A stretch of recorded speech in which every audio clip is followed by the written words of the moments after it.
relevant for each and every one of us here, because at a higher level it helps us to interpret data and implement strategies, but it helps us to introspect and audit our own practices and modify and change our practices for a better obstetric outcome, and that is why we are all here today. Thank you. Thank you. Thank you very much. Again, by the time Lakshmi takes the platform, I just wanted to suggest that induced labors are the concerns, and so there are two reasons for inductions. One is indicated induction, the other is elective induction. It will always help to analyze indicated inductions separate from the elective induction. So for 2 and 4, we have changed A1 and A2. A1 is an indicated induction of nulliparous, 4A1 is an indicated induction for a multi. Please come over to the platform. I don't want to take your time. So for the A2, 2A2 is an elective induction. 4A2 is an elective induction in a multi. So if you subclassify like that, you can look at it better, little to modify. Thank you. Now the next topic is, should we abandon all vaginal deliveries? After seeing that video by Paili sir on maternal collapse, we can't blame ourselves if we think in those lines, but here we have Lakshmi madams and Shamima to tell us what exactly we should do. I request Shamima to give the introduction. Thank you, Dr. Mumtaz. So the question is, should we abandon all vaginal deliveries and allow cesarean section? So why this conversation when many of us are talking about reducing the cesarean section rate is the question. So also there are a lot of discussions on the women's right to choose cesarean section. And it's interesting to note that Royal College of Midwives had asked the England hospitals to abandon normal birth targets, and RCOG also had given the opinion that women giving birth should feel supported and their choices should be respected. The RCOG does not support one method of birth over another. So in this context, and also in our part, there is a lot of rising litigations against doctors and a lot of violence, and doctors having a mental agony, and we know that less and less doctors are opting to practice obstetrics.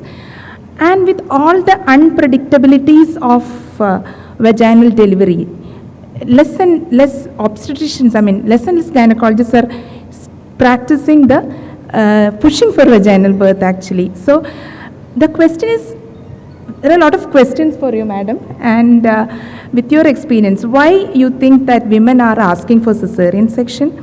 And when we stress on the positive aspect of vaginal delivery, are there any negatives? And what are the evidences against the negative aspects of cesarean delivery?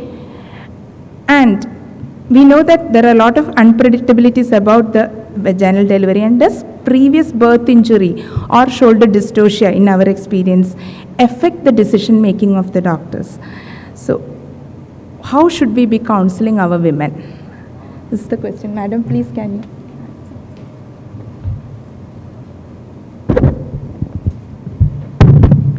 I'm sure it sounds quite paradoxical that immediately after someone talked about Robson's classification and auditing cesarean sections in every institution, and especially in an era when many of us, including Dr. Paili, are giving talks on how to reduce cesarean section rates, that we are talking about is vaginal delivery, and after Noser spoke so much about instrumental deliveries. I mean, why am I even discussing this? And I'm sure that's what many here are thinking. But we cannot run away from the fact that there are women who do opt for an elective cesarean section, even low-risk primary gravid women. You could call it cesarean section on demand, cesarean section on maternal request, whatever it is. And it is happening.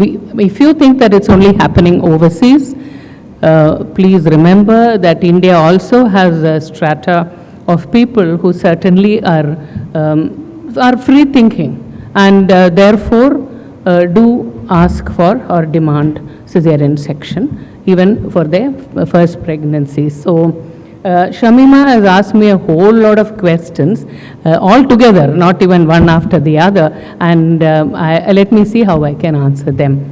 What we need to remember is that there are two major components to this particular question. One is the woman, I don't want to call her a patient, the woman who is asking for cesarean section. So we need to understand why is she asking for this. And then of course, on the other side are we, the caregivers or the obstetricians, and what do and how do we feel about it. And these are two issues to be looked at. So the important question, I'll take up the woman's issue, and her points of view first. Why do women avoid vaginal birth? It could be because of the downside of the vaginal birth, meaning they have heard reports about birth asphyxia, maternal injuries, perinatal and intrapartum deaths. A fear of vaginal delivery, whatever aspect of vaginal delivery it may be, but there could be a real fear. The need to be in control, right of freedom to choose, experience of the others from which they are talking, whose especially negative experience, and of course a whole lot of discussion in the media about every small incident that takes place, especially with respect to vaginal birth. So if you look at fear, it could be fear of labor pains, it could be fear of the neonatal outcome, it could be fear of maternal injuries like a pelvic organ prolapse or urinary incontinence that can happen later. It could be a previous negative experience, and I think one of the most important aspects here is a disrespectful care. And I know that all of us have been talking again and again about this respectful maternity care, and if the woman has had a disrespectful care in the previous pregnancy, it can be a very big motivating factor for her to ask for a cesarean section. Next time, pain in labor, which was inadequately controlled. If she had not received good pain control, analgesia during previous labor, of course we all know the pain in labor pain is one of the worst, and she can be quite dissatisfied and ask for this. Any complications that she could have suffered from, like an instrumental delivery, I wouldn't call it a complication, but a mode, of course, of delivery, perineal lacerations, shoulder dystocia, or even a HIE in the neonate. So the balance between the benefit and the harm of vaginal birth and cesarean section is crucial. You need to look at the good and bad of both. So what do we have to say in favor of vaginal? All of us, I'm sure any obstetrician when asked will say vaginal birth is the best. We have been brought up to believe by our parents, by the society and by teachers that vaginal birth is the best thing that can happen to you. It is the most accepted, safe, time-tested, natural, ethical route of delivery in uncomplicated pregnancy is what all of us would say.